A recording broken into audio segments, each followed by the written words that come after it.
C'était en 7 ans de l'incarnation 1060. Je chante les gestes d'un roi, venu de ce lointain pays des Francs. À Bézy, en Brabant. À Bézy, en Brabant. Sur les terres de l'illustre comte de Boulogne. Je chante celui qui régna sur la cité royale. Voici venir bannir au vent notre bon comte Eustache. C'était en 7 ans de l'incarnation 1060. Oui, du guet, sonnez la trombe. Votre époux, dame, il semble pressé. Circonte, circonte. Votre époux, dame, il semble impatient.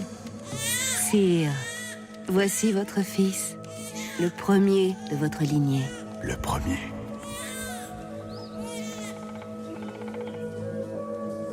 Je ne te louerai point pendant ta vie.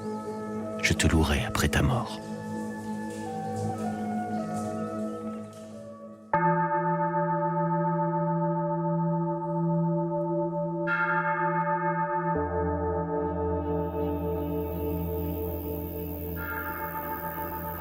Au printemps 2005, nous apprenons que le ministre belge des Affaires étrangères s'est rendu à Jérusalem pour ramener à Bruxelles l'épée mythique de Godefroid de Bouillon, chef légendaire de la première croisade.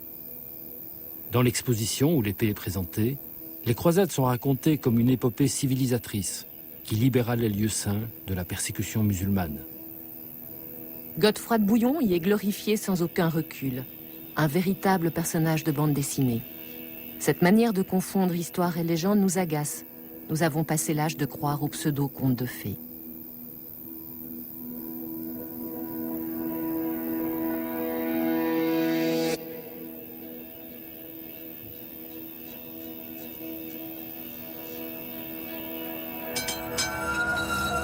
À Bruxelles, la statue de Godefroid de Bouillon trône sur la place royale. Le croisé est une véritable icône en Belgique. Soi-disant premier roi de Jérusalem, vaillant défenseur de l'Occident chrétien, il a été instrumentalisé en 1830 par les fondateurs de la Belgique naissante pour construire une identité nationale.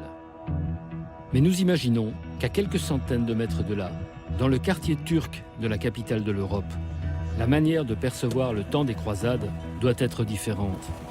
La mémoire varie certainement selon qu'on se trouve d'un côté de l'épée ou de l'autre. Tout cela nous pousse à en savoir plus. Qui es-tu vraiment, Godefroid de Bouillon? As-tu encore une actualité aujourd'hui? Pour le savoir, nous allons suivre ta trace en interrogeant le passé et le présent. La première étape semblait logique. Bouillon et son château.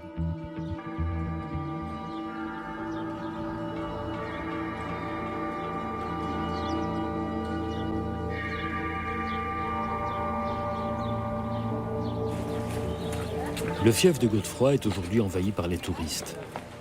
Pourtant, le château actuel n'est pas celui du héros de la première croisade. Il a été détruit depuis longtemps. La plupart des visiteurs n'ont qu'une perception assez vague du personnage emblématique du lieu. Ce n'est pas ici que nous trouverons réponse à nos interrogations.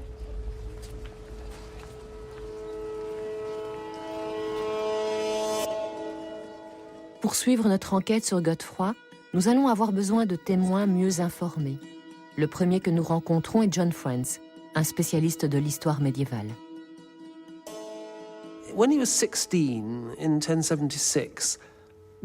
En 1076, Godefroid le Bossu, duc de Lorraine, meurt et lègue toutes ses terres à son neveu, le jeune Godefroid de Boulogne, alors âgé de 16 ans. Son bien le plus important est Bouillon, dans l'actuelle Belgique. Du jour au lendemain, Godefroid devient quelqu'un d'important. Mais l'empereur Henri IV ne se fie pas à un homme aussi jeune et ne le fait pas duc de Lorraine immédiatement. Godefroid continue de le servir et c'est vers 1087 qu'il deviendra duc de Lorraine. Ce titre lui confère beaucoup de prestige, mais n'accroît pas pour autant ses terres. Godefroid de Bouillon est évidemment un fonctionnaire impérial et il agit fondamentalement au nom de l'empereur. Il a dans sa charge de faire régner l'ordre, la paix publique, de s'occuper de justice au nom de l'empereur.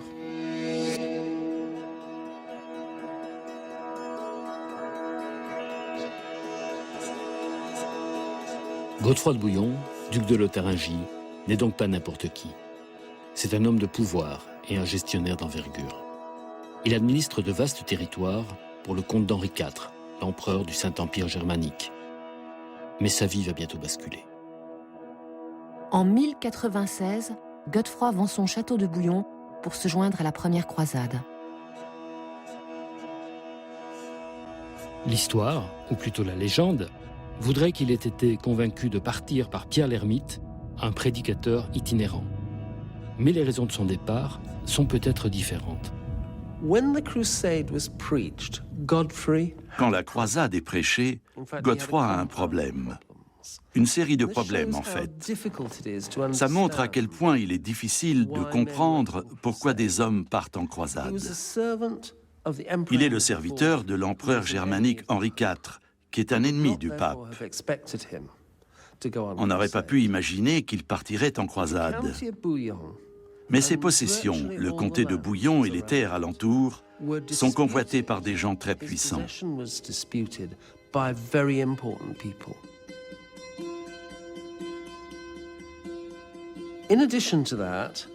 De plus, juste avant le début de la croisade, il semble s'être querellé avec Henri IV. Voici donc un homme qui dispose de ressources assez faibles en termes de normes princières, qui s'est disputé avec son souverain et qui peut avoir l'impression que son avenir est derrière lui. Et soudain, venu de nulle part, retentit cet appel pour le saint voyage à Jérusalem. D'une certaine manière, ça résout tous ses problèmes.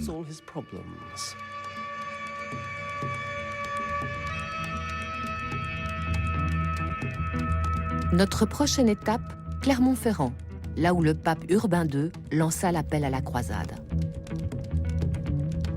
Une expédition qui arrange donc bien Godefroy. Mais les autres, pourquoi partent-ils? Qu'est-ce qui les pousse à s'engager dans cette aventure? Les hommes et les femmes ont le sentiment d'être damnés. Ils pensent que le feu de l'enfer les attend après la mort. La mort les pourchasse. À l'époque, l'espérance de vie de la population est de 30 ans en moyenne. La mort hante les hommes et les femmes. C'est pourquoi ils voient dans cet appel à la croisade l'opportunité de se libérer de la damnation, de repousser les pouvoirs de l'enfer, de le transcender et de chercher le salut en faisant ce qu'ils faisaient le mieux, c'est-à-dire la guerre.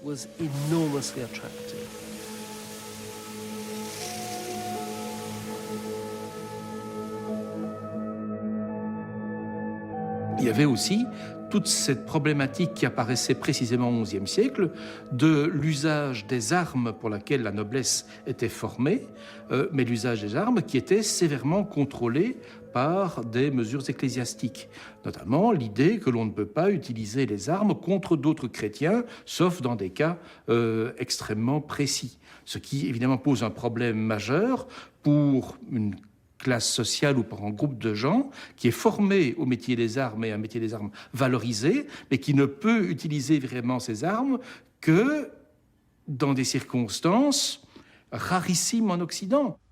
Au concile de Clermont, le pape prend le soin de dire qu'il faut partir avec des intentions pures. Il donne sa bénédiction à ceux qui partent avec une noble intention et non pour la gloire ou faire fortune. Mais il n'interdit ni la gloire, ni les gains financiers. L'idée de partir en expédition justifiée, et justifiée par l'Église même, est évidemment un attrait tout à fait exceptionnel. Le pape offre à l'Europe occidentale une combinaison très convaincante. Et c'est la raison pour laquelle elle est acceptée avec autant d'enthousiasme. Il offre le salut dans l'au-delà et l'espoir de richesse, de gloire et de terre ici-bas. Si vous allez à Jérusalem pour la libérer, si vous allez dans ce lieu qui est le lieu sacré du Christ, avec une noble intention et en suivant la volonté de Dieu, alors vous serez sauvés en massacrant l'ennemi.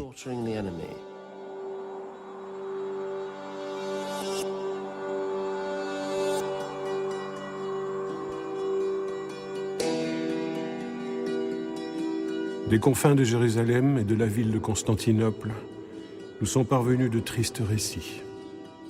Une nation maudite a envahi en ces contrées les terres des chrétiens, les a dévastés par le fer, le pillage, Arrachez ce pays des mains l'incendie, de ces peuples abominables. emmenez une partie d'entre eux, soumettez-le à votre puissance.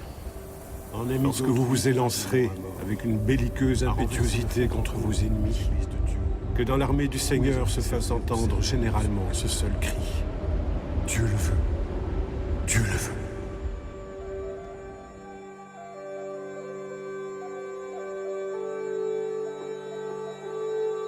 Suite à l'appel d'Urbain II, ce sont plus de 100 000 hommes qui se mettent en route. Parmi eux, les méridionaux, commandés par le comte de Toulouse, Raymond de Saint-Gilles, et les Normands du sud de l'Italie, emmenés par Bohémond de Tarente. Enfin, les Lorrains, sous les ordres de Godefroid de Bouillon et de ses frères.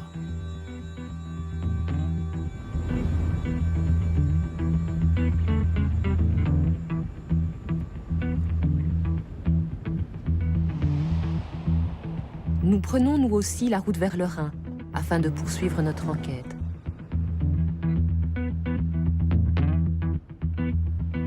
Après 300 km en Allemagne, au musée juif de Worms, nous apprenons que lors du passage de l'armée des croisés, la communauté juive locale a été massacrée.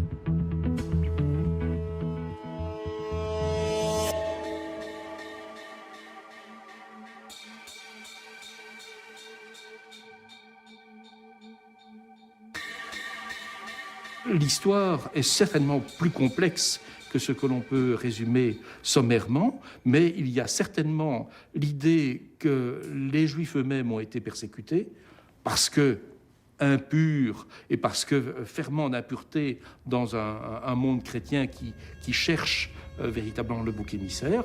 Les Juifs qui se sentent menacés ou qui sont carrément attaqués font appel aux représentants de l'autorité publique. Alors, il semblerait bien que Godefroid de Bouillon ait accepté le principe de la protection.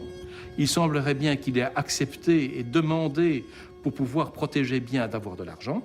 Il semble bien qu'il a monnayé même très fortement sa participation à la protection juive. Et il semble bien que finalement il n'a pas respecté sa parole et que des massacres ont eu lieu, notamment dus à des grands seigneurs qu'on retrouve dans l'armée de Godefroid de Bouillon.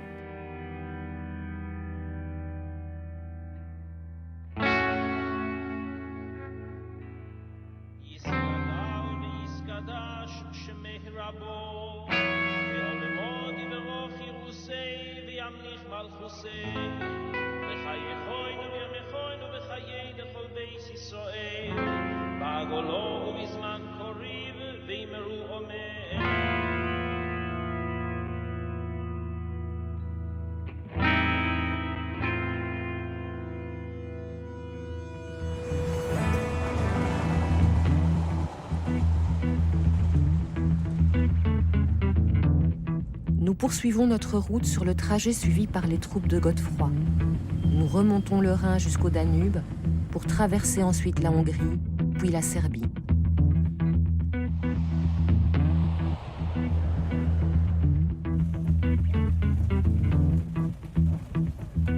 Le 23 décembre 1096, 4 mois après leur départ, Godefroid et son armée atteignent le Bosphore, en vue des murailles de Constantinople. Constantinople, appelée aussi Byzance, la capitale de l'Empire byzantin. Les croisés attendent désormais les bateaux de l'empereur Alexis Comnène pour pouvoir franchir le Bosphore.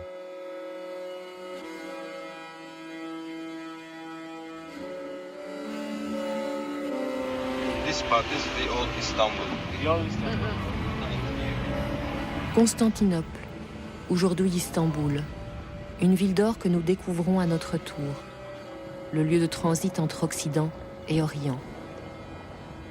Le long de la côte, les tankers attendent avant de franchir le détroit du Bosphore.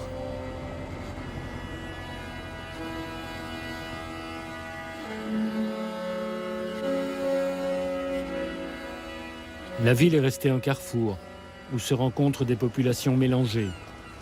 Une mégacité tournée à la fois vers l'Europe et vers le Moyen-Orient.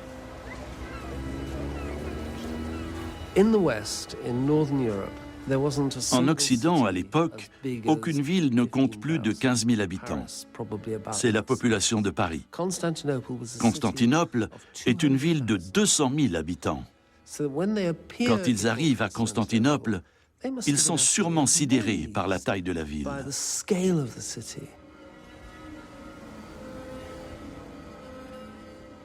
Des murs d'une longueur de 7 km défendent la ville. Une triple enceinte de murs. Ça doit leur sembler incroyable. Et à l'intérieur des murs, il y a des bâtiments magnifiques. Le plus célèbre, Sainte-Sophie. L'église de la Sainte Sagesse de Dieu, au cœur de Constantinople, existe toujours.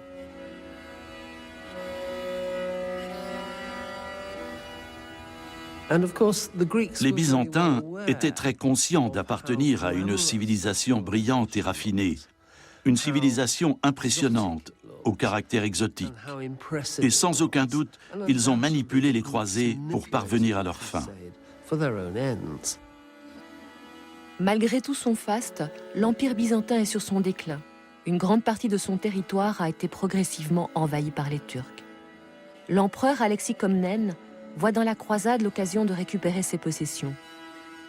Il exige donc des barons le serment de lui restituer toutes les terres anciennement byzantines. Mais son exigence va plus loin. Tout autre territoire conquis par les croisés sera soumis à l'autorité de l'Empire. Sire, Alexis, les hordes croisées sont là. Croisés. Moi, Bohémond de Tarent. Moi, Raymond de Saint-Gé. Moi, Godefroid de Bouillon. Un terrible danger. L'empereur Alexis donna ordre de recevoir les barons avec honneur. Nos richesses vont tenter ces barbares cupides. Père, méfie-toi du baron Bohémond et de ses compères. Le fourbe convoite la ville impériale. Terrible danger. Godefroid semble être un pieux chevalier qui pense ne devoir obéir qu'à Dieu. Pourquoi ne pas lui faire confiance? L'empereur exigea des barons qu'ils lui prêtent le serment d'allégeance. Ceci n'est pas digne de nous. Nous semble juste de ne lui prêter serment en aucune manière. Comment allons-nous traverser le Bosphore? Godefroid fut persuadé de prêter serment. De vassal. Par le Dieu vivant, par la croix que je porte, je te fais le serment de vassalité. Il en sera ainsi, Godefroid, car en vérité ton cœur est aussi noble que ton visage. On voit la plupart des chefs croisés refuser d'entrer dans la demande de l'empereur de Byzance, d'entrer dans sa vassalité. Sous-entendu, les terres reconquises iront dans le giron byzantin. Et puis, les négociations se font plus longues et on voit qu'un chef croisé va céder en premier lieu à la demande de l'empereur, c'est Godefroid de Bouillon. Alors, suivant que l'on est favorable à Godefroid ou pas, on dira que Godefroid n'a rien compris à rien et qu'il a accepté n'importe quoi.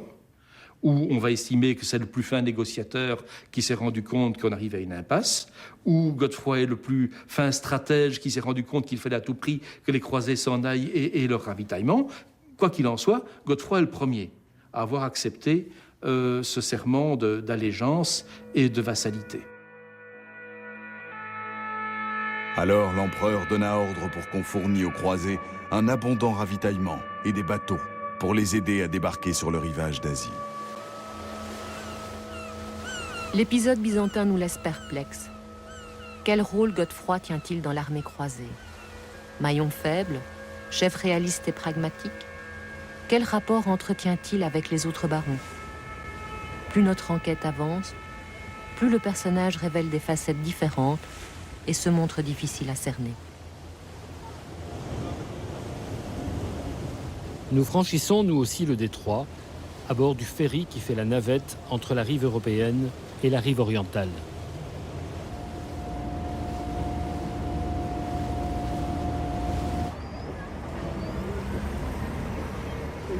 Nous débarquons sur le continent asiatique et nous prenons la route d'Iznik. Iznik, à l'époque Nicée. C'est là qu'a eu lieu la première confrontation des croisés et des Turcs, la première vraie bataille de la croisade. Les croisés livrent un premier assaut le 14 mai et ils s'emparent de la place le 19 juin. Le sultan en a tué un grand nombre, mais les croisés tournèrent toutes leurs forces contre lui et mirent son armée en déroute. Les Turcs perdirent beaucoup de leurs chevaux et prirent la fuite. Beaucoup furent tués ou dépouillés et emmenés en esclavage. La nouvelle de cette calamité, honteuse pour la cause de l'islam, provoqua une grande anxiété dans la population musulmane. Après avoir conquis la forteresse de Nicée, les croisés mettent l'armée turque en déroute dans la plaine d'Orilée. Un siège, une bataille, autant de victoires. Rien ne semble pouvoir arrêter leur progression.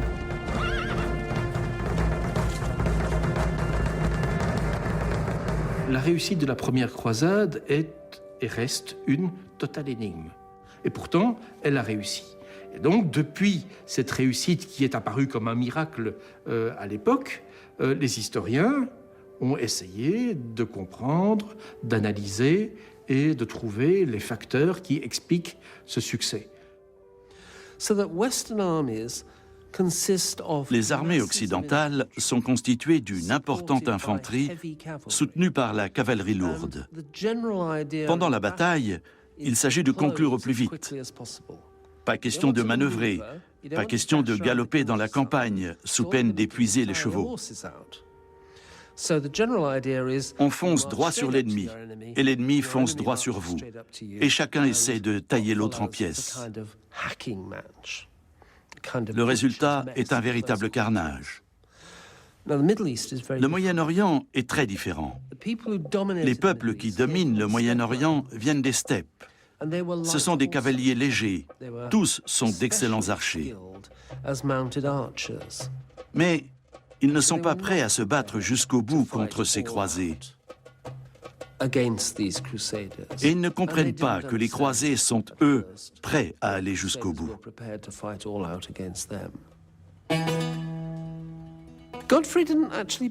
À ce moment-là, Godefroid ne joue pas vraiment un rôle important. Au cours de la bataille de Dorilé, il est certainement très courageux, mais il ne fait pas partie des principaux chefs militaires.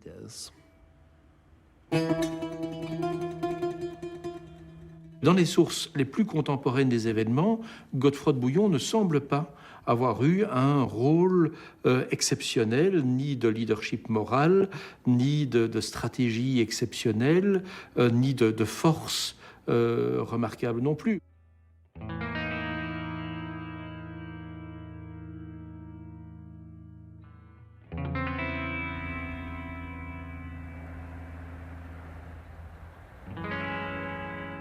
Le voyage continue, mais pour les croisés, le cauchemar commence. Les plaines de l'Anatolie sont arides, la chaleur est accablante, les pertes en hommes et en chevaux sont énormes. Les Turcs pratiquent la stratégie de la terre brûlée, l'armée meurt de faim et les désertions se multiplient. L'armée se sépare. Un premier groupe descend le long de la côte, le second traverse les monts Taurus. En octobre 1097, les deux troupes se rejoignent et mettent le siège devant Antioche.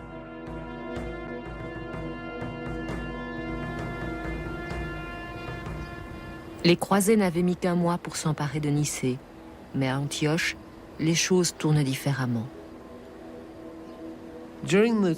Pendant le siège d'Antioche, les croisés rencontrent de grandes difficultés. Ils parviennent à prendre la ville au bout de 8 mois de siège. Ils ont subi des pertes énormes au prix de terribles souffrances. Ils finissent par payer quelqu'un pour pouvoir entrer dans la ville. Et c'est alors qu'une énorme armée, l'armée de Kerboga, arrive de l'Est et encercle Antioche. Ils se retrouvent en très mauvaise posture. D'assiégeants, les croisés se retrouvent assiégés à l'intérieur des murailles d'Antioche. Face à eux, l'armée turque de Kerboga est très largement supérieure en nombre. La situation est désespérée. Ils parviennent à s'en sortir. Ça a dû ressembler à une intervention divine que cette petite armée, avec seulement 200 cavaliers, puisse défaire l'énorme armée de Kerboga. Cette soi-disant intervention divine se matérialise par la découverte dans une église d'Antioche de la Sainte Lance, celle qui perça le flanc du Christ. La relique galvanise le moral des croisés. Emportés dans un délire mystique, ils bousculent et dispersent l'armée turque de Kerboga.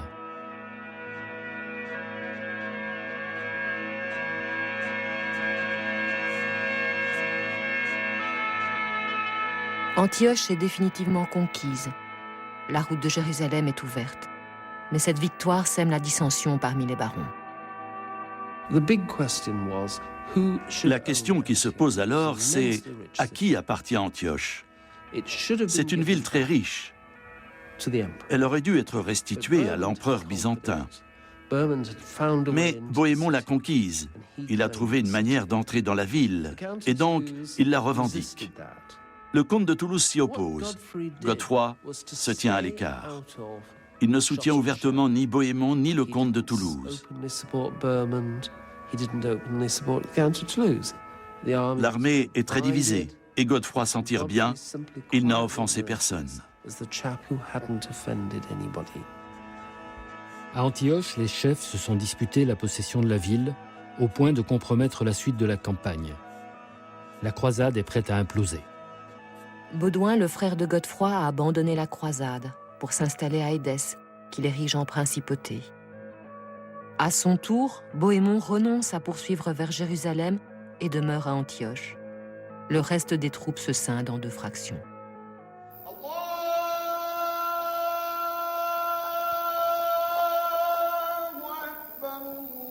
Nous sommes arrivés au cœur de l'Anatolie, en plein territoire musulman.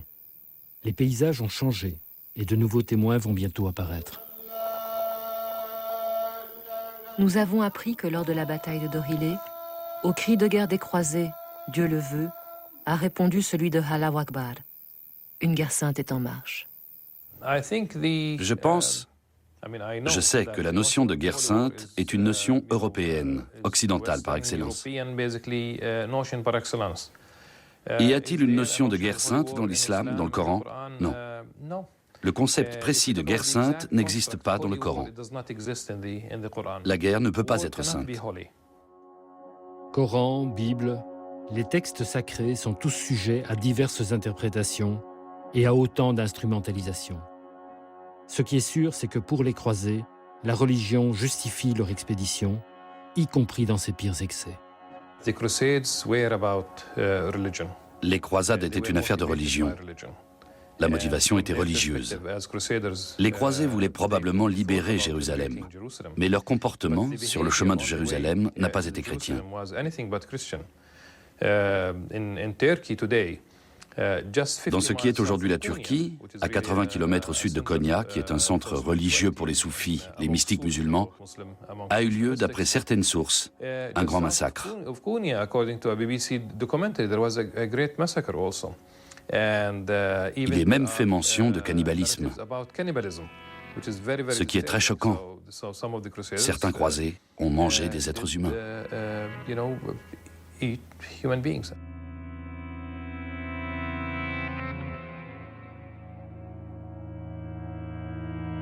Ça a laissé des traces indélébiles dans la mémoire collective arabe, au point que les croisades sont constamment convoquées dans le discours contemporain pour légitimer, justifier, expliquer une sorte d'hostilité ou un rapport à l'Occident qui reste marqué par cette empreinte d'un événement qui a eu lieu il y a si longtemps, mais qui ne passe pas. C'est un passé qui est toujours présent.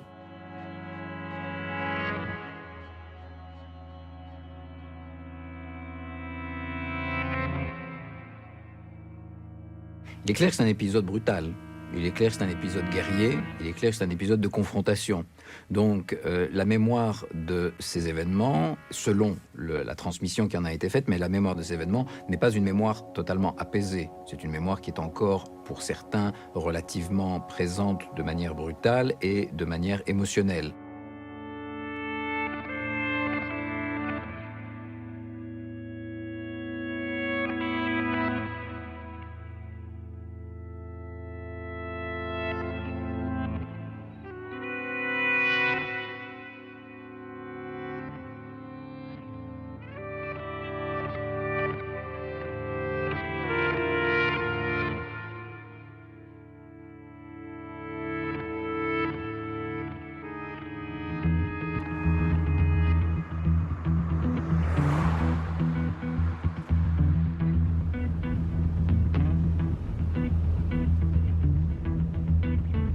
nous arrivons en Syrie.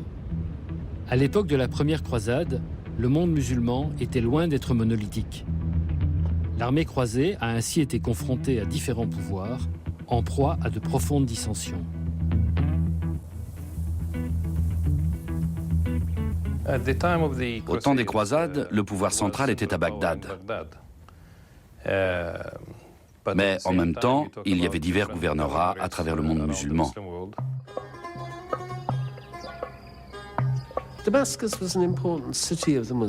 Damas est une ville musulmane importante, mais ce n'est qu'une ville parmi d'autres. Au nord, il y a Alep, qui est tout aussi importante et profondément hostile. Au sud, il y a l'Égypte, qui est chiite, c'est-à-dire musulmane non orthodoxe, et qui se démarque donc d'Alep et Damas.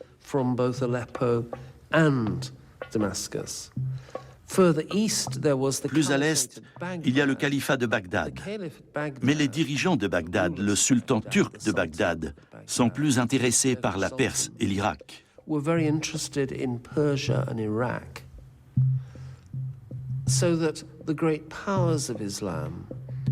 Ainsi, les grandes puissances de l'islam sont soit divisées, soit très occupées ailleurs.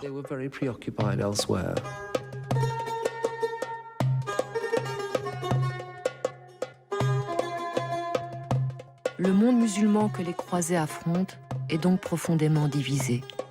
Godefroid et ses compagnons vont profiter un maximum de ce manque d'unité. Durant les 6 mois suivants, les croisés progressent le long de la côte et à l'intérieur des terres. Après Maharat, ils assiègent et s'emparent d'Arka, puis de Bethléem. Donc, d'une certaine manière, ils parviennent à éliminer toutes les puissances du Moyen-Orient, car elles ne se sont jamais unies contre les croisés.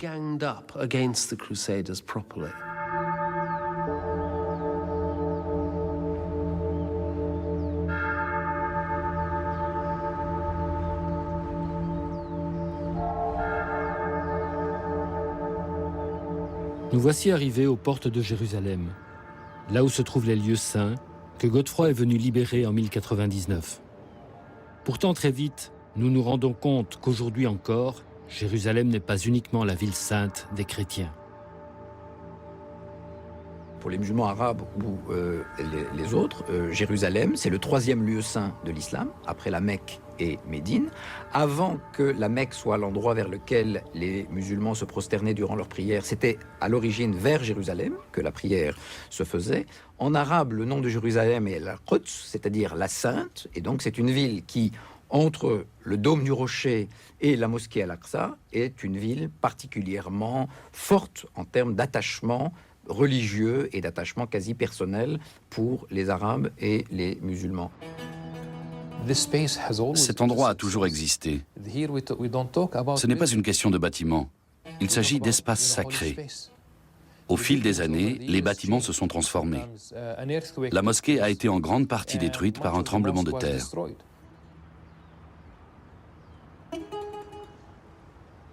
Ça ne veut pas dire que ce n'est pas une mosquée. Que vous priez sous le magnifique dôme du rocher ou que vous priez sous les oliviers dans l'enceinte de la mosquée, c'est la même expérience religieuse. C'est l'espace qui est saint, qui est sacré. C'est l'endroit que Dieu a désigné comme étant sacré.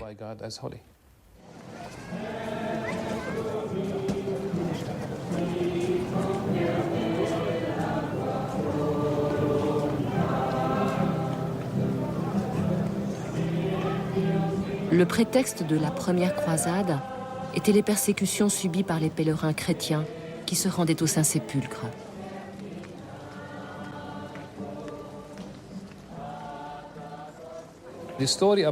L'histoire selon laquelle les chrétiens étaient persécutés n'est pas vraie.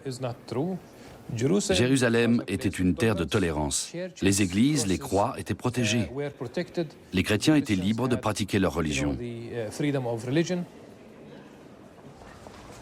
De plus, c'est le calife Omar al-Khattab qui a permis aux Juifs de revenir à Jérusalem, alors que durant de nombreux siècles, ils en avaient été bannis.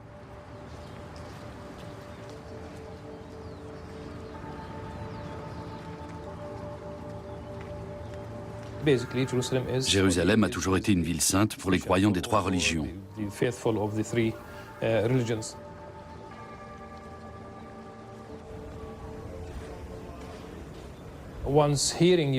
Si vous savez écouter, vous entendrez la voix de la ville. Vous marchez là où ont marché les prophètes, là où ont marché les saints et les grands hommes au cours de l'histoire.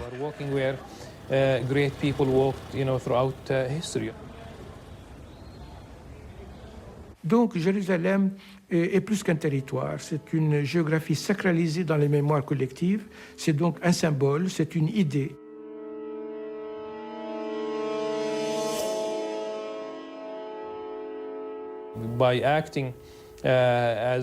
Celui qui se comporte en conquérant, qui tente de prendre possession des choses en réclamant la propriété sans partage, n'est pas en phase avec la ville.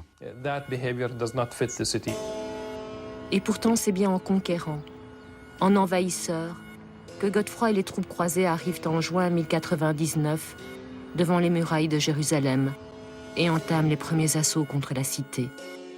La ville tombe le 15 juillet.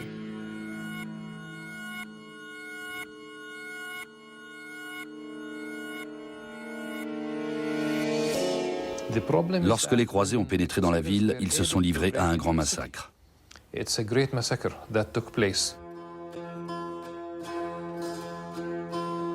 Les arbres du jardin des Oliviers sont vieux de plus de 2000 ans. Ils ont été témoins du siège.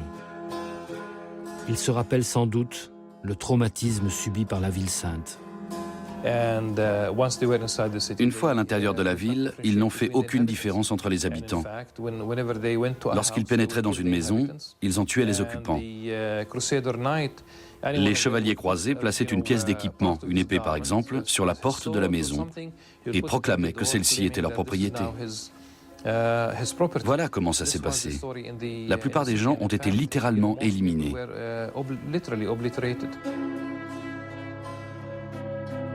Mais il entre avec son armée à Jérusalem et les chroniqueurs croisés qui ont accompagné les croisades, eux-mêmes disent, avec un peu d'exagération sans doute, que le sang des victimes arrivait jusqu'à la cheville des chevaux.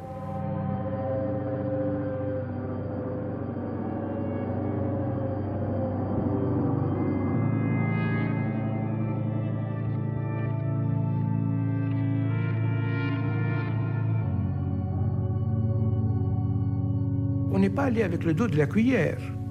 On a massacré naturellement la population majoritairement musulmane de Jérusalem. On a massacré les communautés chrétiennes, soi-disant parce qu'ils étaient schismatiques, c'est-à-dire parce qu'ils étaient orthodoxes. Et naturellement, on a massacré la minorité juive de Jérusalem. Cette violence inédite dans une géographie aussi sacrée que Jérusalem, berceau, en quelque sorte, lieu saint de toutes les religions monothéistes, a certainement laissé des traces dans les mémoires collectives qui sont constamment réactivées dans des discours nationalistes actuels.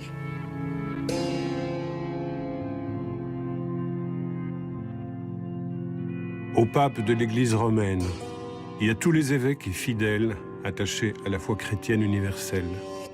Moi, archevêque de Pise, Godefroid, Raymond, comte de Saint-Gilles, et l'armée de Dieu. Vous désirez savoir quel sort fut réservé aux infidèles qui s'y trouvèrent? Salut. Sachez que dans le portique et le temple de Salomon, les cavaliers s'avançaient dans le sang des Sarrasins, qui s'élevaient jusqu'aux genoux de leurs chevaux. Après tant de sang, tant de combats, tant de morts, le but est enfin atteint. Tout ce sang, le saint sépulcre, le tombeau du Sauveur. Tout ce sang. Tout ce sang. Sire baron, Jérusalem a été conquise. Maintenant, il lui faut un roi. Raymond de Saint-Gilles? Godefroid de Bouillon?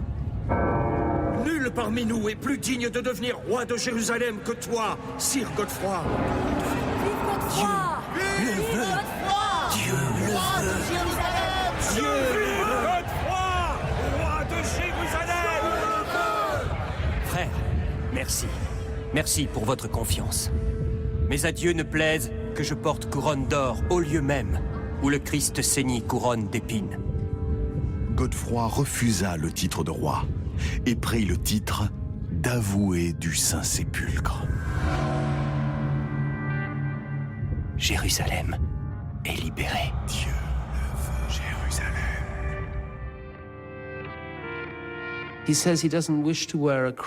Il dit qu'il ne souhaite pas porter de couronne royale là où le Christ a porté une couronne d'épines. Il accepte le titre d'avoué du Saint-Sépulcre, de protecteur de Jérusalem. Godefroid semble avoir pris ce titre pour ne pas être accusé de nourrir des ambitions royales. Mais ça lui a permis de devenir le souverain de Jérusalem. C'est une manœuvre politique très habile. Godefroid se révèle donc fin stratège dans la dernière phase de la croisade. Et c'est ce qui va fonder son mythe. Il sera beau de visage, haut de stature, agréable en ses discours, excellent en ses mœurs. Godefroid ne reverra ni le château de Bouillon, ni les falaises de Boulogne de son enfance. Il meurt à Jérusalem, à 41 ans, moins d'1 an après sa prise de pouvoir. L'histoire s'achève, le mythe peut commencer.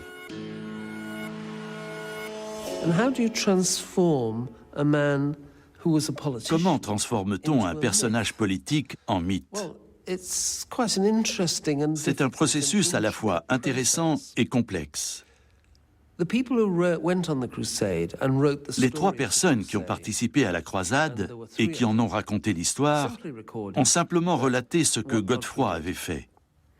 Ils ont écrit qu'il était devenu le souverain de Jérusalem, sans faire de commentaires. La tâche des penseurs du début du XIIe siècle est d'intégrer cet événement incroyable, la libération de Jérusalem, à l'histoire chrétienne. Et ils disent que c'est l'œuvre de Dieu. Ce ne sont pas les actes des Francs qui ont libéré Jérusalem, ce sont les actes de Dieu.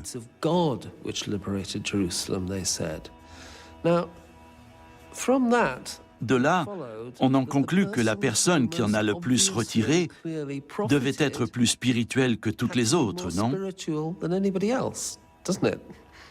À la fois une croisade qui a réussi et qui est le modèle derrière lequel tout le Moyen-Âge va courir, et même parfois encore au temps moderne, et puis un combattant exceptionnel qui est Godefroid de Bouillon, qui est mort sur les lieux mêmes, enterré au Saint-Sépulcre.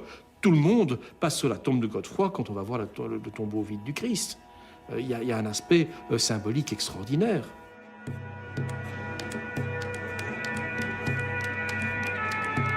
Godefroid repose au Saint-Sépulcre.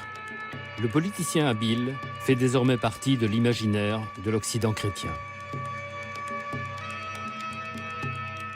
Godefroid de Bouillon se retrouve dans les premières décennies du XIIe siècle comme l'image même du chevalier croisé sur lequel on plaque tous les schémas extraordinaires du grand combattant. Ce sont les exploits militaires, comme on en trouvera tant et tant dans des chansons de gestes et les romans de chevalerie plus tard, c'est-à-dire Godefroid de Bouillon coupant en deux d'un coup d'épée soit un chameau, soit un infidèle, type de récit qu'on trouve par la suite. Mais Godefroid de Bouillon en est comme l'incarnation, mais aussi l'incarnation de toute la modestie religieuse du bon chevalier, quelqu'un qui n'aime pas l'ostentation, qui aime la discrétion, qui aime la sobriété, qui ne boit pas. Jamais, à propos de Godefroid de Bouillon, ni avant ni après, on ne fait allusion à des rapports avec des femmes. Jamais il est resté chaste, même si on ne met pas sa chasteté explicitement en valeur. C'est un chevalier qui apparaît comme tout entier incarnant son statut de chevalier, et le chevalier parfait au XIIe siècle, c'est sûrement le croisé, mais le croisé qui réussit.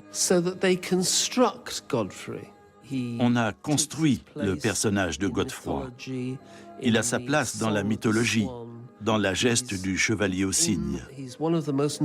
Il est l'un des personnages principaux de Dante et il est immortalisé dans des dizaines de poèmes de la fin du Moyen-Âge.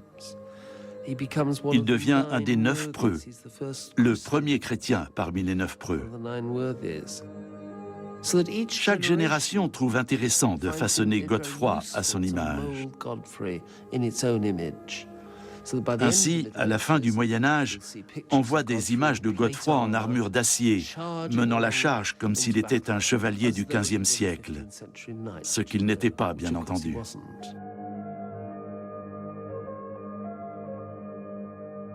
En Belgique, le mythe de Godefroid revêt une dimension particulière.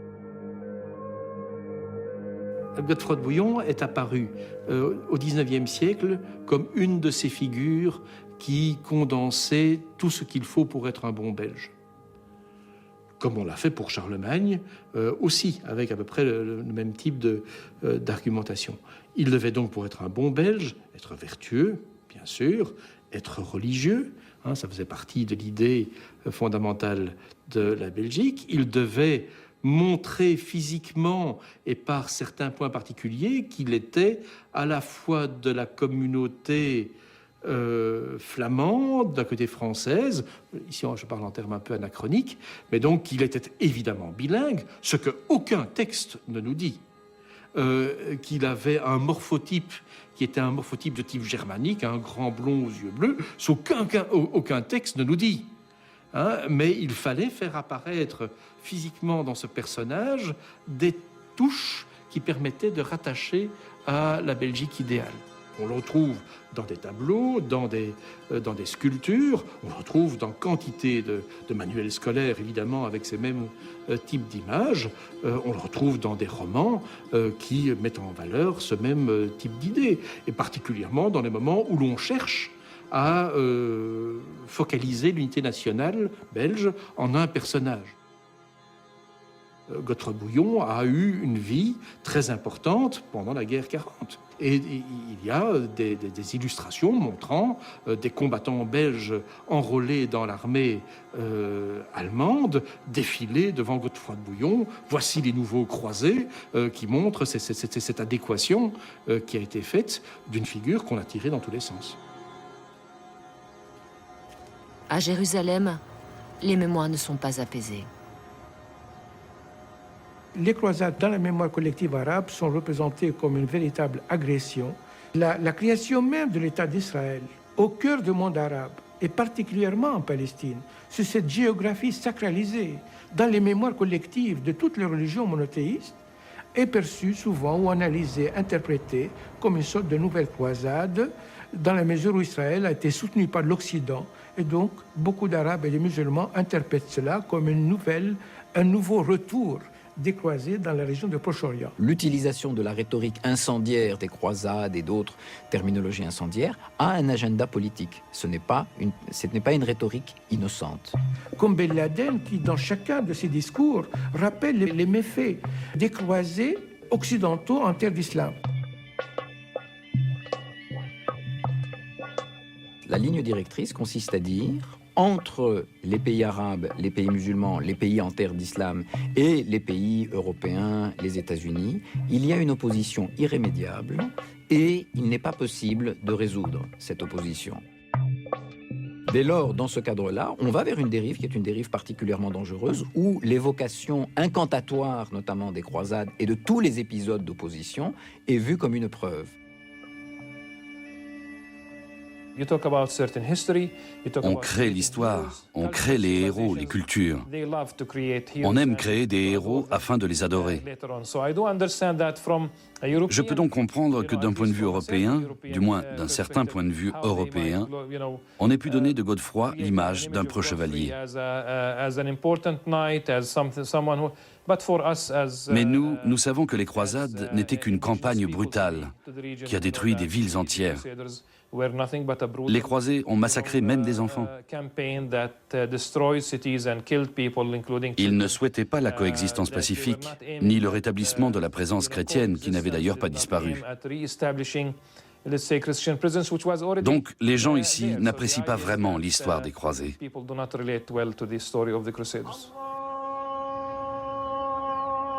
Notre enquête a confronté des paroles multiples. Paroles d'ici et paroles d'ailleurs.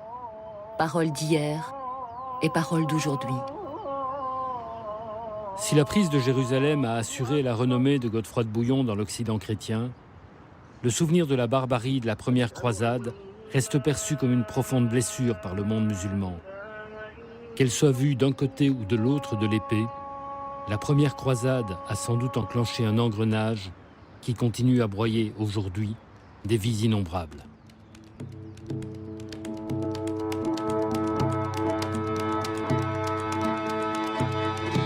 La semaine prochaine, nous feuilletterons les carnets du Brésil pour décrypter l'histoire de la colonisation. Mais pour l'heure, musique à l'affiche du New Pop Festival, Claire Maguire, mais aussi Rumor, I Blame Coco, Jessie J et Zaza.